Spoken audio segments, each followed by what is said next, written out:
Hello नमस्कार दोस्तों, स्वागत है आपका अपने YouTube channel KPM learning institute 1.0 में। और मैं अंकुर आपका स्वागत करता हूं। आज हम यहां पे देखने वाले हैं रेलवे ग्रुप डी के टॉप 50 क्वेश्चंस, जो कि लगातार 2018 में क्वेश्चंस रिपीट हो रहे थे। वही क्वेश्चंस आपके लिए लाए गए हैं।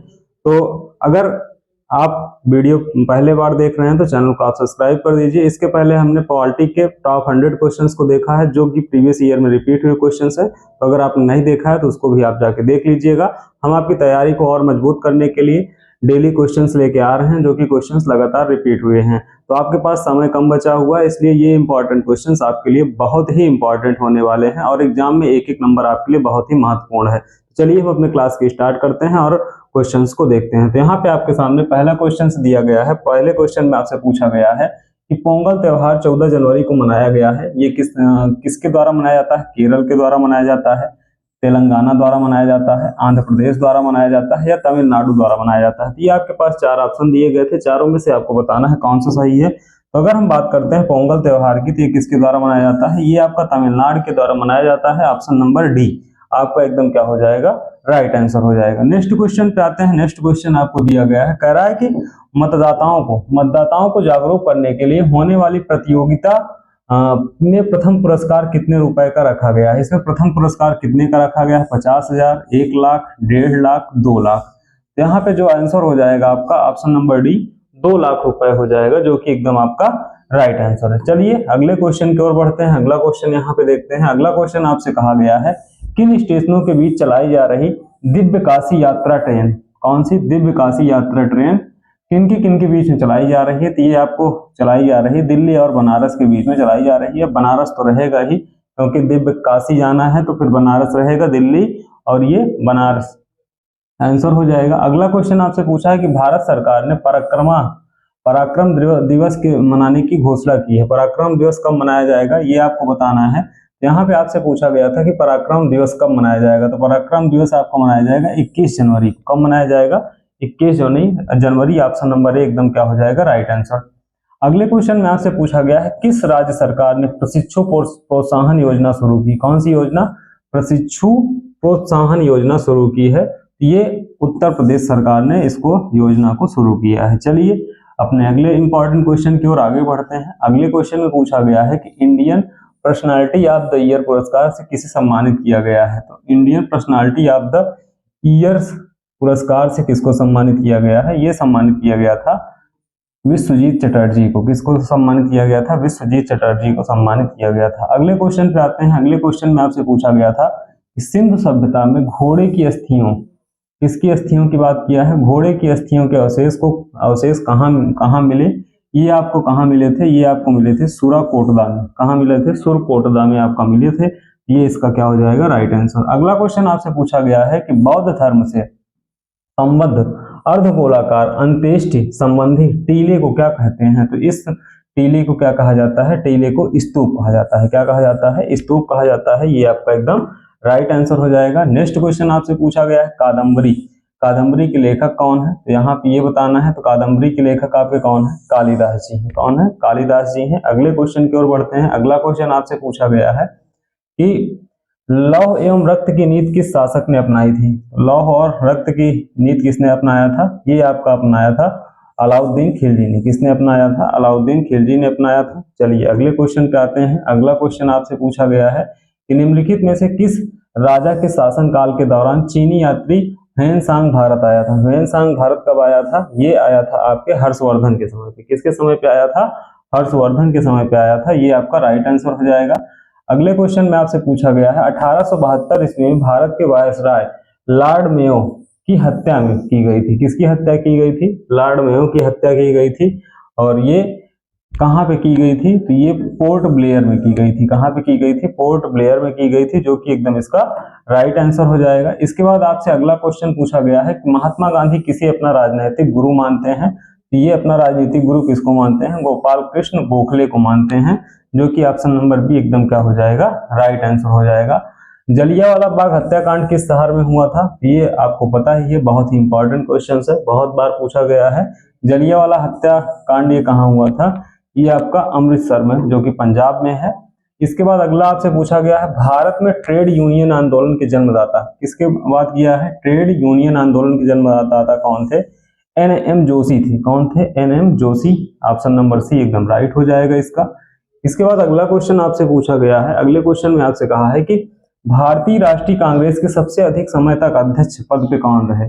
ये सबसे अधिक अध्यक्ष पद पे कौन रहे थे? दादा भाई नौरोजी। ऑप्शन नंबर बी आपका क्या हो जाएगा? एकदम राइट आंसर हो जाएगा। अगले क्वेश्चन की ओर बढ़ते हैं। कह रहा है कि भारत का दक्षिणी सिरा कौन सा है? भारत का दक्षिणी सिरा इंदिरा पॉइंट है।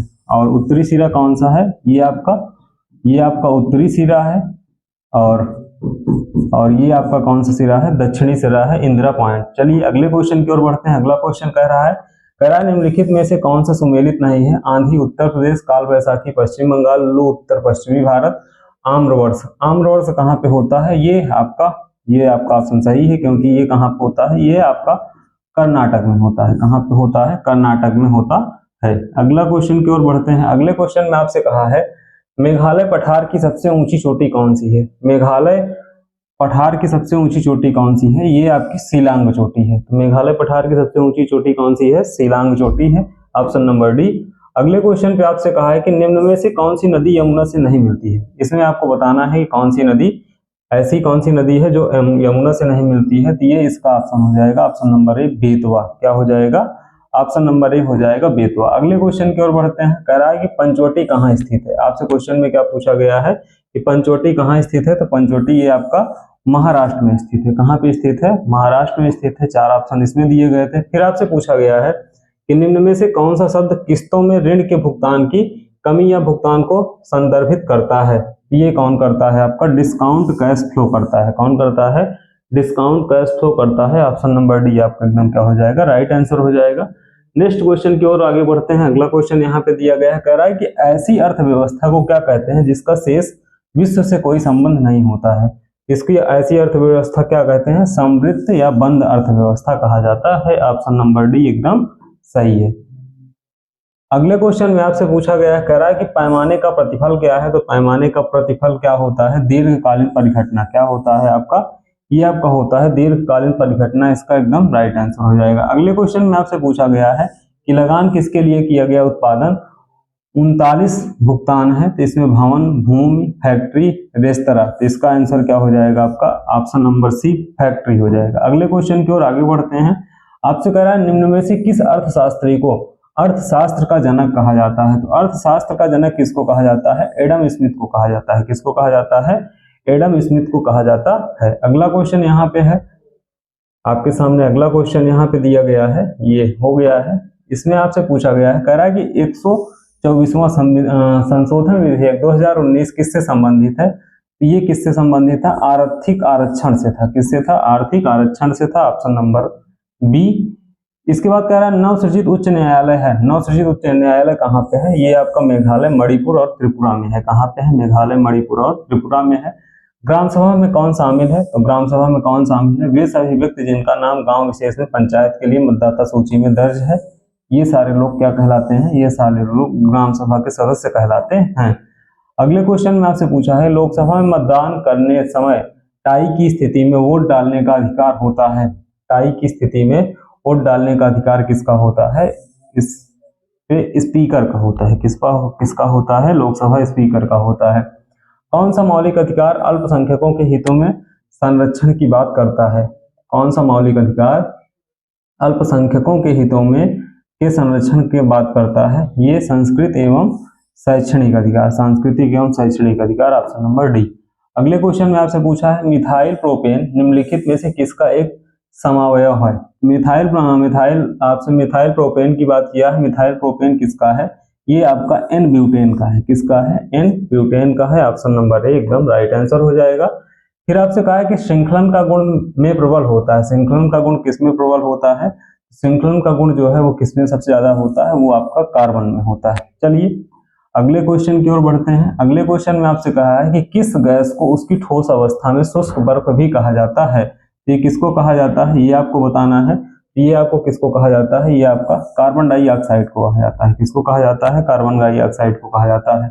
अगले क्वेश्चन में आपसे पूछा गया है कि निम्न में से कौन सा तत्व एक उपधातु है? कौन सा तत्व जो है वो एक उपधातु है? तो ये आपका क्या हो जाएगा? ये आपका हो जाएगा सिलिकॉन हो जाएगा। क्या हो जाएगा? आपका सिलिकॉन हो जाएगा, सिलिकॉन एकदम इसका राइट आंसर हो जाएगा। अगले क्वेश्चन की ओर बढ़ते हैं। अगला क्वेश्चन यहाँ पे दिया गया है, कह रहा है कि जे थॉमसन को की खोज के लिए भौतिकी में नोबेल पुरस्कार दिया था। जे थॉमसन को किसकी खोज के लिए? इलेक्ट्रॉन की खोज के लिए। ऑप्शन नंबर डी एकदम आपका क्या हो जाएगा? राइट आंसर हो जाएगा। फिर नेक्स्ट क्वेश्चन पे आपसे पूछा गया है कि निम्नलिखित में से किस स्थान पर उड़ेयार राजवंश का शासन था? ये कहाँ पे था? ये आपका मैसूर में था। कहाँ पे था? मैसूर में था। ऑप्शन नंबर डी आपका एकदम राइट आंसर हो जाएगा। इसके बाद आपसे पूछा गया है किस देश ने वस्तु एवं सेवा कर सबसे पहले लागू किया था? तो ये आपसे पूछा गया है किस देश ने वस्तु एवं सेवा कर सबसे पहले लागू किया था। तो अगर इसकी बात करते हैं तो इसको सबसे पहले किसने लागू किया था?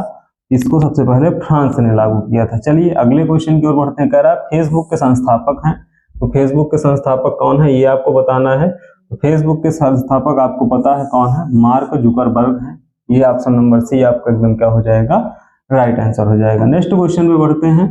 कह रहा है कि दोराबजी टाटा द्वारा Tata iron and steel company की स्थापना की गई थी। ये कब की गई थी? ये आपकी 1907 में की गई थी। कब की गई थी? 1907 में। इसके बाद नेक्स्ट क्वेश्चन है, निम्नलिखित में से किस पदार्थ का उड़ीसा के बदम पहाड़ खानों में खनन किया जा रहा है? ये किसका किया जा रहा है? यहाँ पे इसका हो जाएगा एवराइट का किया जा रहा है। ऑप्शन नंबर ए आपका एकदम राइट आंसर हो जाएगा। आपसे पूछा गया है मलीमत समिति की रिपोर्ट निम्नलिखित में से किससे संबंधित है? तो ये किससे संबंधित थी? आपराधिक न्याय प्रणाली सुधार से। किससे संबंधित थी? आपराधिक न्याय प्रणाली सुधार से संबंधित थी। इसके बाद आपसे पूछा गया है Olympic council of Asia OCA ने 2018 में हटाए जाने के बाद हांगझो चीन में आयोजित होने वाले एशियाई खेल 2022 में फिर से शुरू करने का फैसला किया गया था। और ये किसकी बात की गई थी? कौन सा खेल था? क्रिकेट था। क्रिकेट की बात की गई थी। अगला क्वेश्चन है खेल नृत्य रूप थोड़ा का संबंध किस राज्य से है? थोड़ा के संबंध की बात करते हैं तो ये आपका हिमाचल प्रदेश से है। चलिए अगले क्वेश्चन पे बढ़ते हैं। अगला क्वेश्चन दिया गया, कह रहा है बुरी आत्माओं को भगाने के लिए बौद्धों द्वारा किया जाने वाला नृत्य हिमाचल प्रदेश का नृत्य के रूप है। किसका नृत्य का रूप है? ये आपका नाट्य के रूप का नृत्य है। चलिए अगले क्वेश्चन की ओर बढ़ते हैं। यहाँ पे कह रहा है पांडुचेरी में पहली महिला पुलिस महानिदेशक कौन थी? तो पांडुचेरी में पहली महिला पुलिस निदेशक कंचन चौधरी थी। कौन थी? कंचन चौधरी थी, जो कि ऑप्शन नंबर आपका बी तो सी एकदम सही है। अगला क्वेश्चन यहाँ पे दिया गया है 42वें संविधान संशोधन के माध्यम से भारतीय संविधान में कितने मौलिक कर्तव्य शामिल किए गए हैं? तो इसमें कितने मौलिक कर्तव्य शामिल किए गए हैं ये आपको बताना है। अभी ये पिछली वाली क्लास में भी हमने बताया था, तो इसको आप कमेंट करके बताइए कि इसका राइट आंसर क्या होगा। चलिए अगले क्वेश्चन पे आते हैं। अगला क्वेश्चन है संवैधानिक उपचारों का अधिकार के तहत आता है। किसके तहत आता है? तो ये भी अभी जो पॉलिटी की क्लास हुई थी उसमें रिपीट हुआ था। तो इसका राइट आंसर क्या हो जाएगा आपका? ये मौलिक अधिकार हो जाएगा। नेक्स्ट क्वेश्चन है, आपसे पूछा गया था कि भारत का राष्ट्रपति अपना कार्यकाल पूरा करने से पहले त्यागपत्र अपना किसको दे सकता है? ये आपको बताना है। तो ये अपना त्यागपत्र किसको दे सकता है? उपराष्ट्रपति को दे सकता है। और ये आज का लास्ट क्वेश्चन है। इसमें आपसे पूछा गया है कि 52वें संविधान संशोधन 1985 के अंतर्गत, ये 1985 के अंतर्गत किससे संबंधित है? ये आपको बताना है कि 1985 किससे संबंधित है। तो एक क्वेश्चन आपके लिए है, कमेंट करके इसका आंसर आप बताइएगा, इसका राइट आंसर क्या हो जाएगा। और क्लास आपको कैसी लगी कमेंट में जरूर बताएं, और बढ़िया से आप पढ़ाई अपना तैयारी करिए कि जिससे कि बढ़िया से आपके पास जो भी समय बचा हुआ है उसका आप अच्छे से यूज कर लें, और अपने सब्जेक्ट को बढ़िया से तैयार करिए। इसमें साइंस है, मैथ है, साइंस के भी क्वेश्चंस बीच बीच में आपको देखने को मिल जाते हैं। तो हम मिलते हैं अब अगली क्लास में, तब तक के लिए जय हिंद।